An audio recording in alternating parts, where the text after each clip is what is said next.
In this video, I'll show how to set up subscriber lists in MailWiz and how to add subscribers to your lists. On my website, MailWiz is installed in a folder called Newsletter. So to get into my MailWiz admin dashboard, I go to my website /newsletter/backend. I log in using the username and password I created when I set myself up as the MailWiz admin. On my dashboard along the left, the many options I can set include users and customers. Users are anyone who has admin privileges, with control over the entire MailWiz backend. At the moment, I'm the only user, but I could add others, such as a business partner. To set up email lists and email campaigns, I need to be set up as a MailWiz customer. This is done automatically for me as the admin. When I click on Customers, I see myself listed. As the admin, I can also create customer accounts for others, such as coworkers or co-bloggers. If I create a customer account, I can have an email sent to that person containing a link the customer can use to access their customer dashboard. To actually create email lists and campaigns, I need to be logged into MailWiz as a customer. I can do this in two ways. While still in the backend dashboard, I could click here to log myself in as a customer. Or I can go to my website /newsletter/customer. My login is the same as when I log in as the admin. Lists is where I set up my email lists and subscribers. At the moment, I have no lists. I'll walk through an example of creating two lists. Let's say I have a blog and an e-commerce site, and I want separate email lists for each subscriber source. One list would be for blog subscribers and the other for people who have purchased on my site. I can have people on both lists. For my first list, I'll click Create New, and I'll name the list Blog Subscribers. Clicking in each of these fields brings up a pop-up that tells you what the field is for. Fields with asterisks are required, others are optional.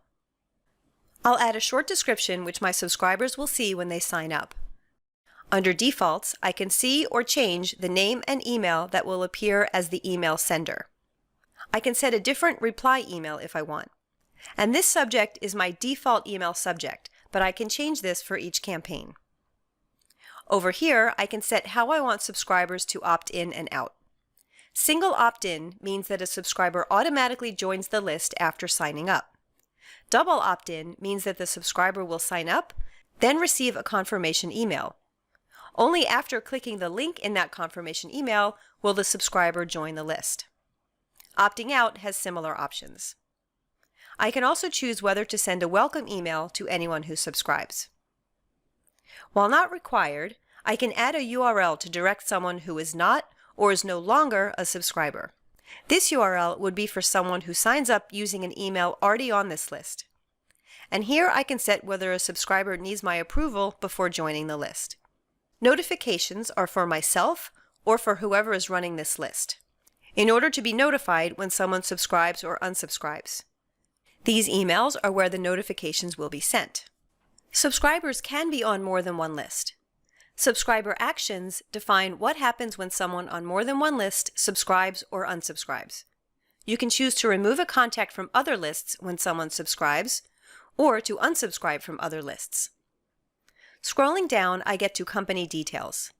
This is what appears in the footers of all emails I send to this list. Name, country, and address are required, and I can also add details like phone or website. Here's where I enter my company address, and under Available Tags, I can set the format of how I want my company address to appear in the email footer. I'll click Save Changes, and now when I click Lists, I'll see my new list. I can choose which columns appear in this table. I can click here for an overview of this list.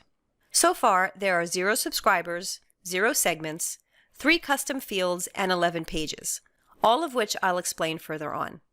This chart tells me my subscriber stats per day. Going back to lists, I can make changes by clicking Update.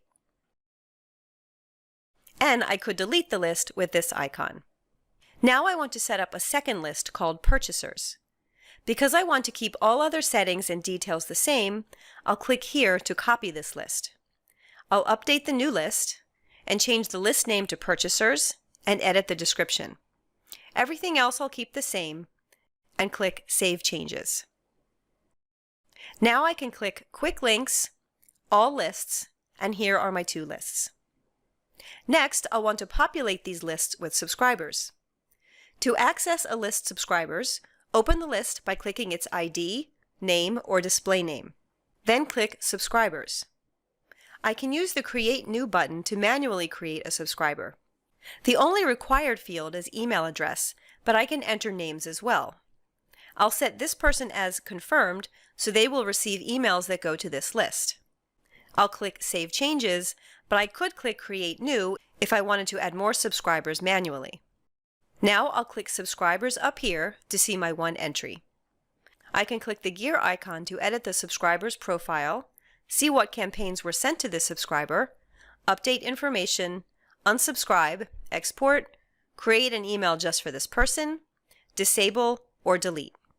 You probably won't want to enter each of your subscribers this way. A more common way to populate your list is by importing a list of contacts or to have subscribers sign up themselves. Going back to my list, I'll click Tools. Here's how I can import a list, either from a CSV spreadsheet file, text file, or database. Keep in mind that a CSV file that you import must have headers as the first row, listing what each column is. I'll show an example of this a bit later. I can also export a list of subscribers out from MailWiz and copy subscribers from one list or segment into the current list. Going back to my list overview, the other options at the top are segments, custom fields, pages, and forms. Currently, I have 3 custom fields: email, first name, last name. These are all text fields. Email is the field label, and this is its MailWiz tag, which can be used to auto-populate text in your emails. These tags can also be used for creating list segments, which I'll cover a bit later. This field is required, visible, and appears first on the sign-up form the subscribers will see. Next comes first name with its tag. This is not a required field and appears second on the sign-up form. The last name is similar. Down here are additional custom fields I can add. I can add text boxes for subscribers to enter information such as age or company name, or a text area field which can hold space for a subscriber to write longer text. I can also ask for geographical data like city or country. The geolocation fields will detect your location based on your IP address. These location fields provide drop-down location options. I'll add a country field, make it required, and make it 4th in the sort order. Say my purchasers come from a variety of industries, and I'd like to know how many come from what industries. I can ask this question in several formats, including drop-down, checkbox, or radio list. I'll choose Multi-Select. I'll label this field, What is your industry?, tag it Industry, and leave it unrequired. I'll place it 5th in the sort order. Then I'll click here to fill in my drop-down options. Each option has a value, which is how the option will be defined in MailWiz's database. I'll enter Other for the last option. I can delete custom fields with these icons. I'll click Save Changes.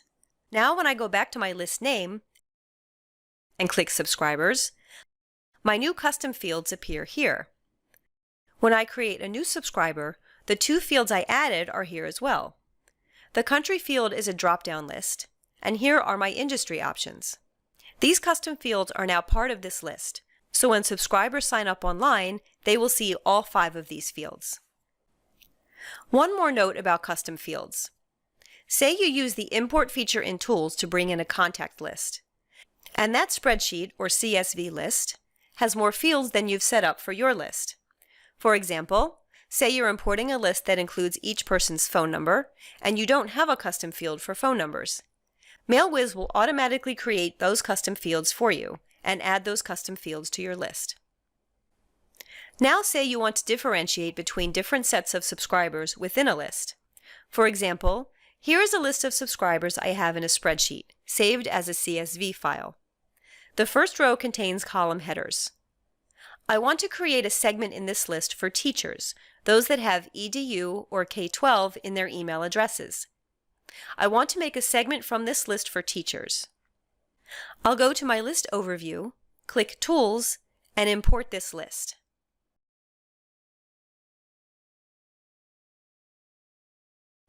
Then I'll go back to my list overview, click Segments, and create a new segment.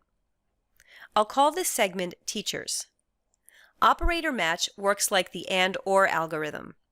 I want to add both EDU and K-12 emails, so I'll choose any. But if I wanted emails that contained both EDU and K-12, I'd choose all. I'll click plus to start defining conditions. I want to filter the email field and find ones that contain K-12.